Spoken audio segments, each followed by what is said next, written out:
আসসালামু আলাইকুম।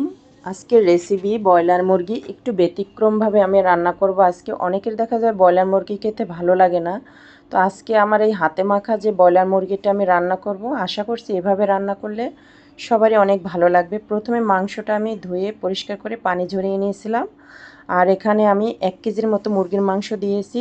এর মধ্যে এখন আমি মশলা দিয়ে দিলাম 1 টেবিল চামচ আদা বাটা, 1 টেবিল চামচ রসুন বাটা, হাফ চা চামচ ধনিয়ার গুঁড়া, হাফ চা চামচ জিরা বাটা, আর মরিচের গুঁড়া দিয়ে দিলাম 1 টেবিল চামচ, আরও হাফ টেবিল চামচ, আর হাফ টেবিল চামচ দিয়ে দিলাম হলুদের গুঁড়া, পরিমাণ মতো লবণ, আর 2 মুঠো দিয়ে দেব পেঁয়াজ বেরেস্তা।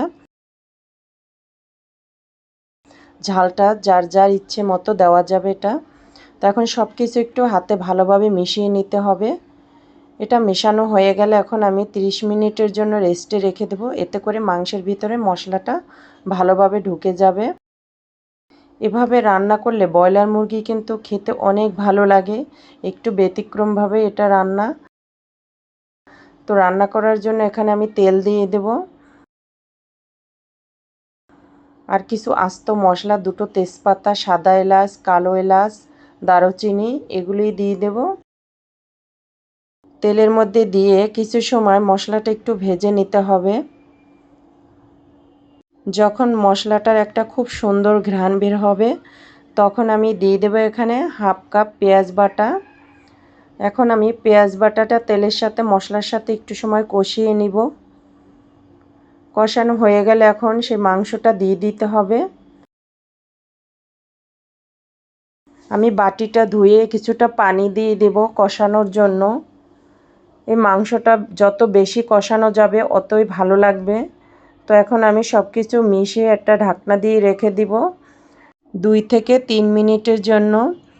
এখন আমি উঠিয়ে আবারও একটু নাড়াচাড়া দিয়ে দেব, তা না হলে কিন্তু নিচে লেগে যেতে পারে, যেহেতু মশলাটা অনেক ঘন, পেঁয়াজ বাটা আছে। তো আবারও নাড়াচাড়া দিয়ে আমি ঢাকনা দিয়ে রেখে দিয়েছি 2-3 মিনিটের জন্য।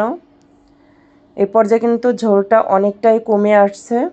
খেয়াল রাখতে হবে যেন মাংসটা পুড়ে না যায়। কিছু সময় পর পর একটু নেড়েচেড়ে দিতে হবে।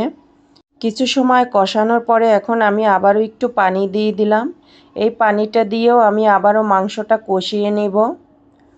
মাংসটা কষাতে কষাতে কিন্তু অনেক সুন্দর একটা কালার চলে আসবে, অনেক সুন্দর ঘ্রাণ বের হবে। তো এখন আমি আবারও কিছু সময় কষিয়ে নিব। যখন ভালোভাবে কষানো হয়ে যাবে, দেখুন কত সুন্দর একটা কালার চলে আসছে। আর এই পর্যায়ে আমি পানি দেব। পানির পরিমাণটা কিন্তু বেশি একটা এখন দেওয়ার প্রয়োজন নেই, যেহেতু আমি অনেকবার পানি দিয়ে কষিয়ে নিয়েছি। এখন আবারও ঢাকনা দিয়ে আমি এটা রান্না করে নেব। ঢাকনা দেওয়ার পরেও আমি কিন্তু ঢাকনাটা উঠিয়ে মাঝে মাঝে একটু নেড়েচেড়ে দিয়েছি। এভাবে করে কাছে থেকে মুরগির মাংসটা কিন্তু রান্না করতে হবে। তো এই পর্যায়ে কিন্তু মাংসটার ঝোলটা কমে গাঢ় হয়ে এসেছে। মুরগির মাংসটা কিন্তু একেবারে রান্নার শেষের দিকে, দেখতেই পাচ্ছেন ঝোলটা কিন্তু ঘন হয়ে গেছে। এখন আমি এটা একটা সাইডে রেখে এর মধ্যে দেওয়ার জন্য আমি একটা মশলা বানিয়ে নেব। এই মশলাটা বানিয়ে দিলে কিন্তু মাংসর স্বাদ কয়েক গুণ বেড়ে যাবে। এটা কিন্তু যে কোনো মাংসের মধ্যেই দেওয়া যাবে। এখানে আমি দিয়ে দিলাম আস্ত জিরা, কিছুটা আদা কুচি, রসুন, তারপরে দিয়ে দিলাম এখানে 5টি সাদা এলাচ, আর সামান্য একটু তেল, মাঝারি সাইজের 2টো পেঁয়াজ। এখন ভালোভাবে এটা একটু ভেজে নিতে হবে। যখন এরকম বাদামি কালার চলে আসবে তখন এটা নামিয়ে ফেলবো। ভেজে রাখা যে মশলাটা সেটা অনেক ভালোভাবে আমি শিলপাটা বেটে নিয়েছি, দেখুন। এখন মাংসের সাথে আমি ভালোভাবে মিশিয়ে দেব। এই মশলাটা একেবারে রান্নার শেষের দিকে দিতে হবে, তাহলে কিন্তু অনেক সুন্দর একটা ঘ্রাণ আসবে। মুরগির মাংস রান্না এখানেই আমি শেষ করলাম। দেখতেই পাচ্ছেন কত সুন্দর হয়েছে, লোভনীয়। আসসালামু আলাইকুম।